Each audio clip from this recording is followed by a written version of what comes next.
로고토는 은혜와 평강이 이 자리에 계신 여러분과 함께 하시길 주님의 이름으로 축원합니다. 오늘은 기쁜 감사절입니다. 감사절이기 때문에 감사에 대한 설교를 해야 하는 게 마땅한데 고개를 바짝 들어 주위를 돌아보면 미간부터 찌푸려집니다. 국가, 사회, 정치, 경제, 교회 할 것 없이 누가 더 막장인가 하며 내기하는 형국이기 때문입니다. 그럼에도 불구하고 저는 오늘 이 모든 것들을 다 내려놓고 오늘 복음서 말씀에 집중하며 오늘 여러분에게 위로와 희망을 전하려고 합니다. 감사절이 될 때마다 같은 본문으로 설교하기 때문에 여러분들이 이 내용이 무슨 뜻인지 다 알 것입니다. 간단히 줄이면 이 내용은 10명의 나병 환자가 치료받았지만 한 사람만 돌아와 예수님께 감사했다라고 하는 그러한 내용입니다. 10명 모두 치료받았습니다. 그런데 오직 한 명만 돌아옵니다. 그 사람만 예수님께 감사합니다. 그래서 우리는 항상 이 대목에서만 감사의 이유를 그리고 감사의 조건을 찾아왔던 것이 사실입니다. 그런데 오늘은 여기서 한 발짝 더 들어가 보려고 합니다. 우리는 통상 돌아와서 감사한 이 한 사람만 착한 놈이고 나머지 9은 다 나쁜 놈이다 라고 생각해 왔습니다. 그런데 진짜 그 9명이 진짜 다 나쁜 사람일까요? 아닐 수도 있겠다라고 하는 생각을 좀 해보았습니다. 내가 만일 저 10명 가운데 있었다면 나도 역시 저 9명 중에 한 명이 아니었을까라고 하는 생각도 좀 해보게 됩니다. 본문을 잘 보시면 찾아왔던 10사람이 예수님을 만나자마자 예수님이 곧바로 치료해 준 것이 아닙니다. 볼까요? 여러분들 14절 말씀 한번 찾아보시기 바랍니다. 14절 말씀을 보면 예수님께 찾아온 이 10명의 나병 환자들에게 예수님이 이렇게 말씀합니다. 보시고 이르시되 가서 너희 몸을 제사장에게 보이라. 그 자리에서 치료해 주신 것이 아니라 제사장에게 가라고 돌려보냅니다. 그래서 냉정히 말하면 오늘 이 예수님께서 하신 말씀은 치료라고 하기는 그렇고 이 말씀을 유대인들의 입장에서 한번 잘 생각을 해본다면 그저 통상적인 율법에 따른 답변이라고도 볼 수가 있습니다. 나병이라고 하는 것은 우리가 잘 알던 문둥병이라고도 부르고요, 한센병이라고도 부르는 병입니다. 피부 조직이 가장 연한 조직부터 괴사에 들어가는 병입니다. 유대인들 생각에 이 병은 하늘이 저주한 병이었고 사람이 절대로 고칠 수 있는 병이 아니라고 생각을 했습니다. 그래서 혹시라도 나병에 걸렸다고 판정을 받은 다음에 이것이 낫기라고 한다면 그냥 나았다고 사회 안으로 들어가서 성 안에서 살 수 있는 것이 아니라 반드시 제사장에게 가서 자기 몸을 보이고 확인을 받아야만 했습니다. 왜냐하면 하늘이 내린 저주의 병이기 때문에 하늘의 대리자에게 확인을 받고 용서받아야 된다라고 생각을 했던 것이죠. 이것이 바로 당시 율법이었습니다. 이런 당시의 통상적인 관습과 율법을 고려해 본다면 지금 예수님께서 이 10명의 나병 환자들을 제사장에게 보낸 이 대목은 그냥 통상적인 답변일 가능성도 있겠다 생각이 듭니다. 그런데 이 사람들은 이 10명은 모두 다 이 예수님의 말씀을 듣자마자 발길을 옮깁니다. 예수님의 말씀 그대로 제사장에게 향하게 합니다. 사실 이것만 하더라도 이 10명은 위대한 믿음을 가지고 있습니다. 그리고 이 사람들은 모두 다 가던 길에 치료를 받게 됩니다. 이제 나병 환자들 입장에서 한번 생각을 해볼까요? 치료해달라고 예수님을 찾아갔는데 엉뚱하게 예수님은 치료해주지는 않고 다른 곳으로 돌려보냅니다. 그러다가 가다가 내 몸이 치료된 것을 깨닫게 됩니다. 치료받은 이 나병 환자 입장에서는 사실 냉정하게 생각하면 내가 누구 때문에 치료받았는지 모르는 상황입니다. 내가 누구 때문에 치료받았는지 정확하게 알지 못하기 때문에 굳이 예수님을 찾아가서 감사해야 될 이유가 없습니다. 그런 다음에 성경은 이 이야기를 한 다음에 이 10명 전체에게 관심을 두는 것이 아니라 갑자기 이 10명 가운데 한 사람에게 집중하기 시작합니다. 그런데 그 사람이 누구입니까? 바로 이방인이라고 불리는 사마리아 사람입니다. 그 사람만 돌아와서 예수님께 엎드리고 그리고 감사했다고 성경은 전하죠. 근데 9은 어디 갔을까요? 이 9은 어디 갔을까요? 정확하게 말씀을 드리면 성경이 우리에게 아무런 이야기를 하지 않고 있기 때문에 알 수는 없습니다.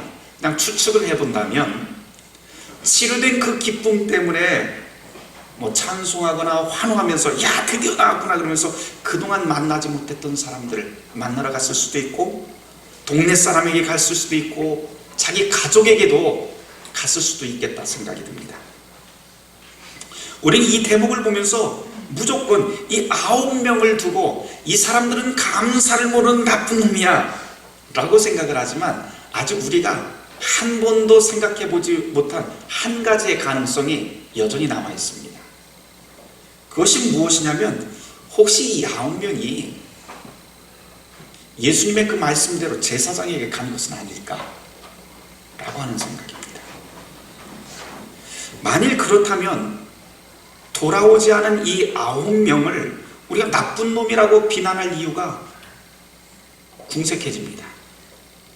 왜냐하면 이 나머지 9명도 예수님의 말씀을 따라서 준행했기 때문이죠. 게다가 앞서 말씀드린 대로 성경이 이 9명의 행적에 대해서 아무 말도 우리에게 하고 있지 않기 때문에 우리는 이 9명에 대해서 비난해야 될 이유 아무것도 찾을 수가 없습니다. 그저 성경은 우리에게 무엇을 이야기하느냐, 9명에게 관심을 두지 말고 우리의 눈을 돌려서 사마리아 사람 한 사람에게 눈을 돌려라 라고 가르칩니다. 그렇다면 왜 이렇게 할까요? 해답은 바로 이 돌아온 한 사람에게 그 복음이 있기 때문입니다. 자, 이제 가장 중요한 문제를 좀 다뤄보려고 해요. 18절 말씀으로 미루어 보건대 10명 중에 9명은 유대인이고 나머지 한 사람이 사마리아 사람입니다. 그렇다면 왜 그 10명 가운데 유대인이 돌아온 것이 아니라 한 사람, 소수의 한 사람, 사마리아 사람만 예수님께 돌아왔을까요? 이게 참 기가 막힌 대목입니다. 유대인과 사마리아 사람은 이 당시에 서로 상종하지 않는 게 그게 보통이었습니다. 사마리아 사람들은 유대인의 땅으로 들어갈 수도 없고, 게다가 유대 땅 안에 있는 성전 안으로 들어가는 것은 도저히 생각할 수 없는 일입니다. 그런데 처음부터 오늘 예수님의 이 복음서 말씀에 처음부터 우리가 가만 생각을 해보면 이 사람들은 중간지대에 있었어요. 사마리아와 갈릴리 그 사이에 있었습니다. 이 중간지대에 있을 때 이 10명의 나병 환자들은 유대인과 사마리아인 가릴 것 없이 함께 있었습니다. 함께 예수님께 치료해달라고 함께 와서 함께 예수님께 소리 지릅니다. 잘 한번 생각을 해보면 고통과 시련 가운데 있을 땐 서로가 서로를 구별하지 않는다는 것을 우리는 보게 됩니다. 이 대목 매우 중요합니다. 관습과 생각, 역사가 달라도 동일한 고통 가운데 놓여 있을 땐, 그리고 고통의 연대가 이루어진다면 사람들은 그것으로 하나가 됩니다. 시련 가운데 하나가 되어서 한 목소리를 내고 한 곳을 향해서 한 곳을 바라보고 행진합니다. 그런데 비극은 치료가 되자마자 서로 갈라졌다고 하는 사실입니다. 방금 전까지의 아픔을 함께 나누고 서로가 서로를 의지하던 그 사람들이 아픔이 사라지다 다시 각자의 길로 갈라서게 됩니다. 우리는 삶을 돌아봐도 그렇죠. 자연재해나 범국가적 시련이 다가오면 모두가 다 하나가 됩니다. 국가 부도 사태가 있었던 IMF 때를 한번 떠올려 보시길 바랍니다. 당신 모두가 다 하나가 되었습니다. 나라 한번 살려보자고 어린아이로부터 어른에 이르기까지 모두가 하나가 되었습니다.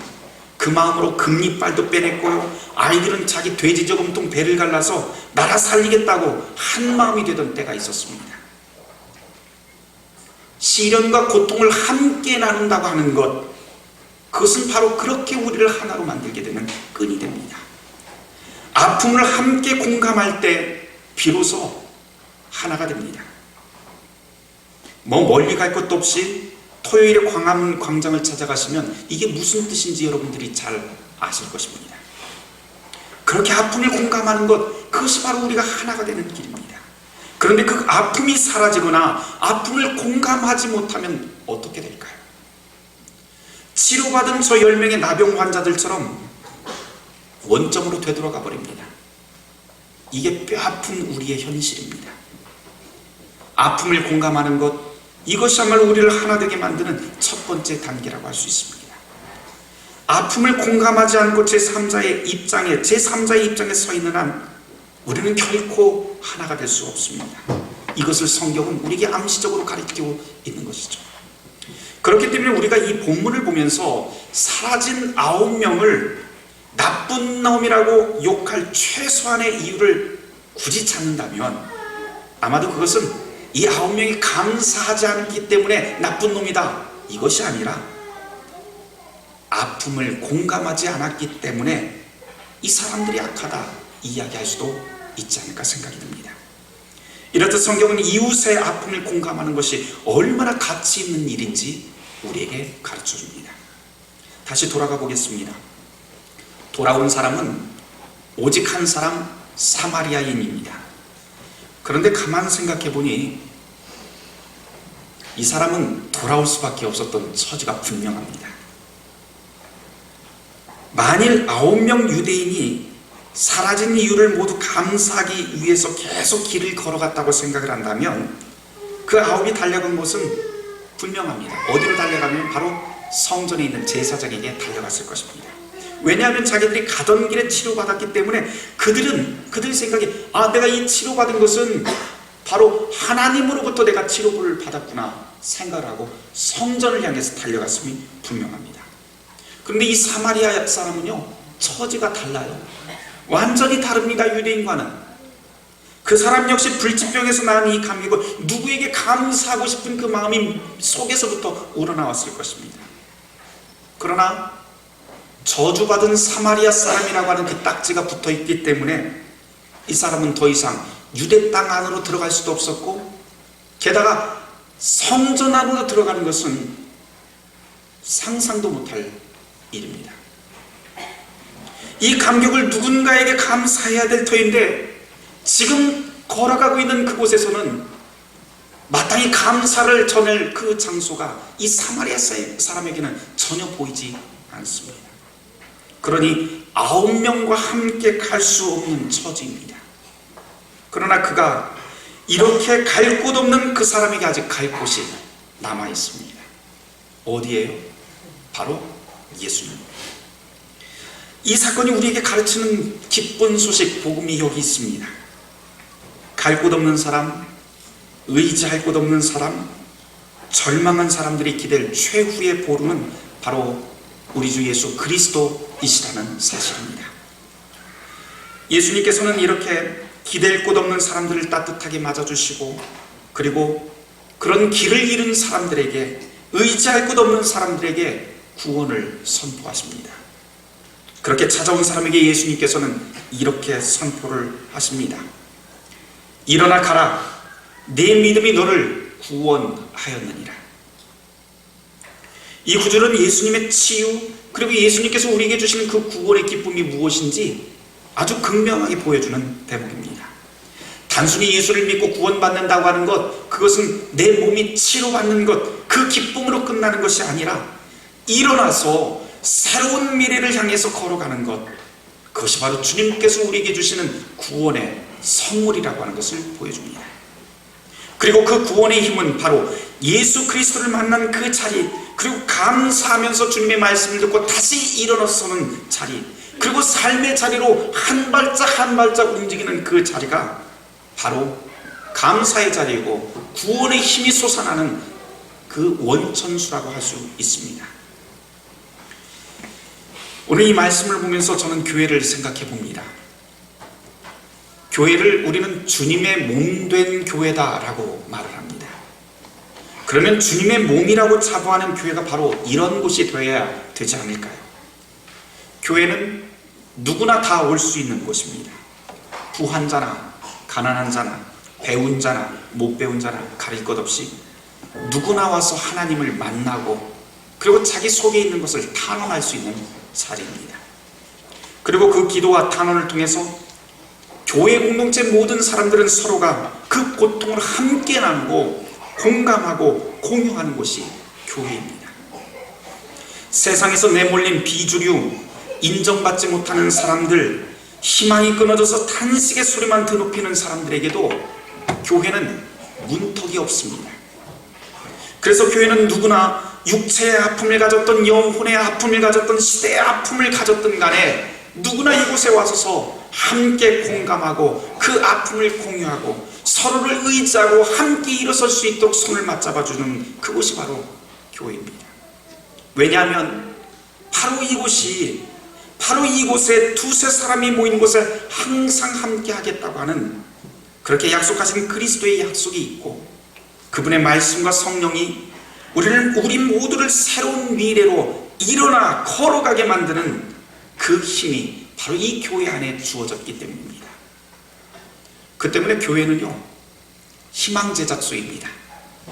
교회가 그리스도와 함께 고통을 공유하고 회복하는 그리스도의 희망 제작소이기 때문에 이곳은 바로 감사의 원천입니다. 사랑하는 성도 여러분, 오늘 여러분들 일주일을 살아가시고 또한 오늘 이 교회에 나오실 때 장송곡 부르는 것처럼 비탄과 아픔을 가지고 혹시 이 자리로 나오셨습니까? 그렇다면 제대로 잘 찾아오셨습니다. 우린 지난 한 해 동안 절망과 탄식의 한 해도 보냈고 기쁨의 감사도 드려 이렇게 한 해를 지내왔습니다. 그리고 오늘 교회 대문 앞까지 어쩌면 기쁜 소식을 가지고 온 사람도 있겠지만 깊은 한숨을 내쉬며 계단을 한 계단 한 계단 올라오신 분들도 있을 것입니다. 그러나 오늘 주님께서는 이 복음의 말씀을 통해서 우리에게 희망을 선언하시고 감사와 희망이 가득 찬 미래로 우리를 인도하시겠다고 약속해 주십니다. 그 희망을 안고 예배가 끝난다면 우리는 다시 삶의 자리로 돌아가게 됩니다. 일상으로 돌아가게 됩니다. 일상으로 돌아가서 이웃의 아픔 그리고 시대의 아픔에 공감하고 동참하는 것, 그것이 그리스도인의 신앙의 삶이고 기독교 영성의 핵심입니다. 주님은 오늘 우리에게 다시 한번 복음의 말씀을 선언합니다. 일어나 가라, 너의 믿음이 너를 구원하였느니라. 주님의 이 복음의 말씀이 저와 여러분의 모든 일상 한가운데서 감사의 제목이 되길 주님의 이름으로 축원합니다. 모든 지각에 뛰어난 하나님의 평강이 그리스도 예수 안에서 너의 마음과 생각을 지키시리라. 아멘.